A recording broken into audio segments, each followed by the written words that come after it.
আচ্ছা, আপনার একটা বিষয় শুনে মজা পাবেন অনেকে যারা জানেন না। গণভোটের প্রথম আয়োজন শুরু হয়েছিল কত সালে জানেন? 1977 সালে। তখন কেন গণভোটের আয়োজন শুরু হয়েছিল? তখন গণভোটের আয়োজন শুরু করেছিল কি তা কি জানেন?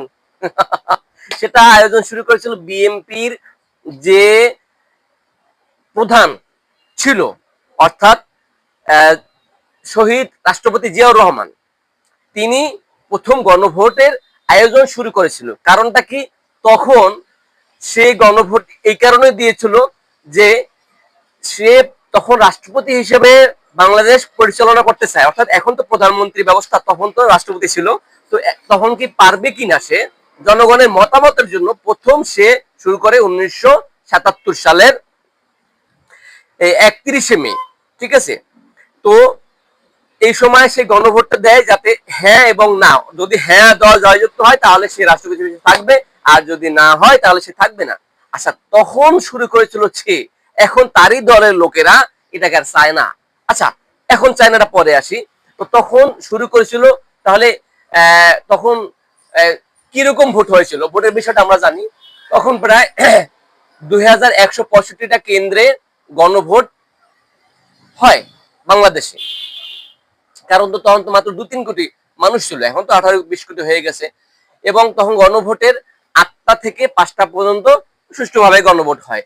এখানে প্রায় 98.9% গণভোটে হ্যাঁ পায়, হ্যাঁ দল জয়যুক্ত হয়, এবং নেগেটিভ অর্থাৎ না পায় 1.1%। আচ্ছা, তখন 3,84,00,000 ভোট পেয়েছিল তারা, এই যে রাষ্ট্রপতি জিয়াউর রহমান। আচ্ছা, এরপরে দ্বিতীয় ধাপে গণভোট হয় কত সালে? আমাদের চাচা, সম্মানিত চাচা, তিনি অর্থাৎ জেনারেল এরশাদ এরশাদ সাহেব গণভোট তখন করে। কারণটা কি? 1985 সালে 21শে মার্চ তিনি গণভোট করেন। এই কারণে গণভোট করেন যে তার তো ক্ষমতা থাকতে হবে।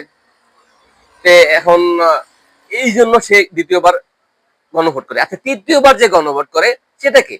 তৃতীয়বার গণভোট করে আমাদের বেগম খালেদা জিয়া, বিএনপির যে এখন প্রধানমন্ত্রী হয়েছিল, এবং এখন পর্যন্ত যারা তার উপরে ভালোবাসা আছে এবং সংগঠনের একটা দায়িত্বে বিএনপির, তো সে এখন তৃতীয়বার গণভোট করেছিল। তাহলে গণভোটটা আসলে শুরু করে কে এবং শেষ করে কে? উমা, গণভোট শুরু করেন আপনারা, আবার শেষও করলেন আপনারা। এখন 3 নম্বরের গণভোট আপনারা শেষ করলেন। দ্বিতীয়বার এরশাদ চাচাই করছিল। আচ্ছা, 3 নম্বর গণভোট কেন হয়েছিল? এটা হয়েছিল সংসদীয় পদ্ধতি শাসন ব্যবস্থা কার্যবলী হবে কিনা, এই জন্য 3 নম্বরের গণভোট হয়েছিল। ঠিক আছে? আচ্ছা, এরপর এখন যে এই উপদেষ্টা পরিষদের ডক্টর ইউনূসের সময় এখানে পয়েন্ট অফ ডিসেন্ট নামে একটা লাইন আছে।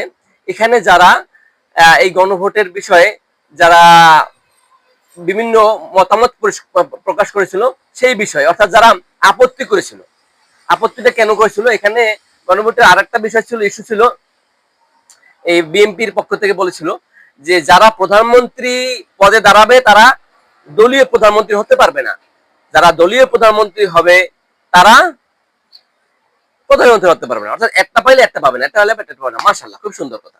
এখন বিষয় আসে, আমরা ভাইয়া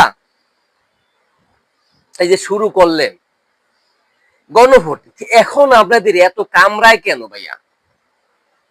হ্যাঁ, গণভোট বাংলাদেশের মানুষের জন্য যেটা সুবিধা আমরা সেইটা করব। মানুষের জন্য আমরা যেটা সুবিধা, আমরা ব্যক্তি স্বাধীনতায় কেন করব? আমরা নিজের নিজের পেট, নিজের ভুঁড়ি ভরার জন্য কেন করব?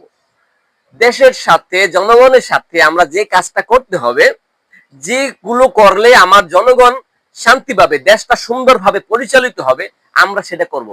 কেন করতেছেন না? কেন করতেছেন না?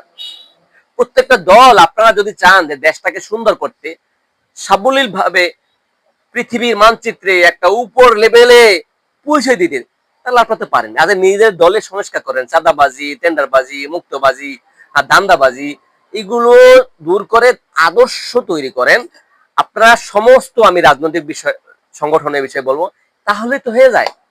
এই জন্য বলছি যে আপনারা যখন শুরু করেছিলেন, হ্যাঁ, আপনারাই এখন শেষ করেন, আপনারা এটা খাইয়ে দিয়েন না, এটা খাইয়ে দেন না। ধন্যবাদ।